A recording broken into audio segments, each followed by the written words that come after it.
السلام علیکم۔ تو دنیا اس ٹائم ورلڈ ڈیپٹ کرائسس فیس کر رہی ہے۔ اس میں سب سے زیادہ جو ہے نا متاثر ہو رہا ہے ہمارا خطہ ایشیا اور اسپیشلی پاکستان، کیونکہ جون جولائی جس طرح قریب آتا جا رہا ہے، جتنے بھی اسٹیٹس ہیں انہوں نے اگر ڈیپٹ لیا ہوا ہے وہ ڈیپٹ انہوں نے واپس کرنا ہوتا ہے، اور وہ قرضے واپس کرنے کے لیے انہیں اپنی سورس آف انکم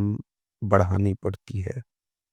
یہی سلسلہ امریکہ اور چائنا کی جو ٹریڈ وار سٹارٹ ہوئی ہے ریسنٹلی، جس پہ سب سے پہلے امریکہ نے آتے ہی صدر ٹرمپ نے جو ٹیرف لگایا 25% آن چائنیز گڈس، اس سے یہ شروع ہوا۔ پھر چائنا نے اس پہ ان رسپانس ٹیرف لگائے آن امریکن گڈس، اور اب وہ اس حد تک پہنچ چکے ہیں کہ امریکن دھمکی دے رہا ہے ٹرمپ کہ ہم جو ہے ایک تقریباً 100 پلس جو ہے وہ ٹیکس لگا سکتے ہیں۔ اب ٹیرف بیسیکلی ہے یہ کہ ٹیرف جو بھی چیزیں ہم ایکسپورٹ کرتے ہیں کسی اسٹیٹ سے، وہ اسٹیٹس اس پہ ٹیرف لگا دیتی ہیں، ٹیکس لگا دیتی ہیں، تاکہ جو ایکسپورٹ کی ہوئی چیز ہے وہ مہنگی ہو جائے اور ہماری اسٹیٹ کی جو چیز ہے جو ملک میں تیار ہو رہی ہوتی ہے وہ اچھے داموں بک سکے، اور اس سے ہماری اپنی اسٹیٹ کا ریونیو جنریٹ ہو سکے۔ تو ریونیو جنریٹ کرنے کا یہ ایک بیسٹ طریقہ ہے۔ ٹرمپ نے اپنی اسٹیٹ کے لیے تو اچھی پالیسی بنائی ہے، لیکن اس کا اوور آل اثر جو ہے وہ پوری دنیا میں ہو رہا ہے، اور اسپیشلی خطہ ایشیا پہ ہو رہا ہے، جس کی وجہ سے ایشیا میں 52% مہنگائی بڑھنے کا خدشہ ہے۔ تو یہ ٹریڈ وار اگر اس طرح چلتی رہی تو اس سے آٹومیٹکلی مہنگائی میں اضافہ ہوگا، اور پاکستان میں مزید مہنگائی کا اضافہ ہوگا۔ اس کی وجہ یہ ہے کہ پاکستان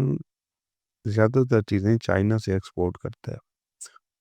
اور چائنا میں اگر ٹیرف ہے تو آٹومیٹیکلی وہ ٹیرف کا اثرات ہم پہ بھی پڑیں گے۔ اسی طرح جو چیزیں ہم امریکن سے امپورٹ کر رہے ہیں، اس پہ بھی آٹومیٹیکلی وہ مہنگائی کا اثر ہم پہ پڑے گا، جس کی وجہ سے جو ہمارے ڈیبٹس ہیں، لونز ہیں، وہ بھرنے میں اور وہ فلفل کرنے میں مشکلات کا سامنا ہو سکتا ہے۔ وہ بھی فار رائٹ پاپولسٹ پارٹی ہے، تاکہ پاپولسٹ پارٹیز جو بھی ہیں دنیا میں انہیں حکومت میں کیوں نہیں آنے دیا جا رہا۔ بیسیکلی یہ ایک خوف ہے، ان کا خوف ہے کہ پاپولسٹ لیڈرز اگر آ گئے تو وہ ہمیں جنگ کی طرف دھکیل سکتے ہیں۔ صرف ہی امریکن ایک وائز اسٹیٹ ہے جس میں ٹرمپ جو ہے وہ فار رائٹ لیڈر سمجھے جاتے ہیں، اور انہیں اقتدار مل گیا، حالانکہ ان پہ کیسز بھی تھے، لیکن سسٹم ابھی بھی انہیں قبول نہیں کر رہا، اسٹیبلشمنٹ انہیں قبول نہیں کر رہی، سسٹم انہیں قبول نہیں کر رہا۔ اس کے باوجود امریکہ نے اس بات کا ثبوت ضرور دیا ہے کہ وہ ایک پولیٹیکل سٹیٹ ہے، اور پولیٹیکل سٹیٹ ہونے کے ناطے انہوں نے فار رائٹ پاپولسٹ لیڈر کو اپنا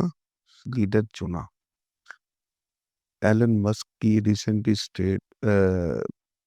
ٹویٹ میں یہ بات بھی واضح ہوئی ہے، جس میں ایلن مسک نے عمران خان کو نومینیٹ کرتے ہوئے کہا ہے کہ پہلے تو صرف ڈیولپنگ سٹیٹ میں یہ پولیٹیکل کیسز کا سین ہوتا تھا کہ ہم پولیٹیکل کیسز اپنے مخالفین پہ بنا کے انہیں جیل میں ڈال دیتے تھے اور الیکشنز میں حصہ نہیں لینے دیتے تھے۔ اب developed states like France, German, Brazil, Italy, مختلف ڈیولپڈ سٹیٹس میں بھی وہی سینیریو چل رہا ہے کہ فار رائٹ پاپولسٹ جتنے لیڈرز بھی ہیں انہیں دبا دیا جائے۔ کم از کم فار رائٹ پاپولسٹ لیڈرز کو آنے دیا جائے حکومت میں. تو دنیا اس طرف جا رہی ہے، پاپولسٹ لیڈرز کو نہیں آنے دیا جا رہا. بھی ٹرمپ ایک واحد ایسے پاپولسٹ لیڈر ہے جنہیں اقتدار ملا ہے، اور دیکھتے ہیں کہ انہوں نے اب آگے کس طرح وہ سسٹم کے ساتھ چلتے ہیں.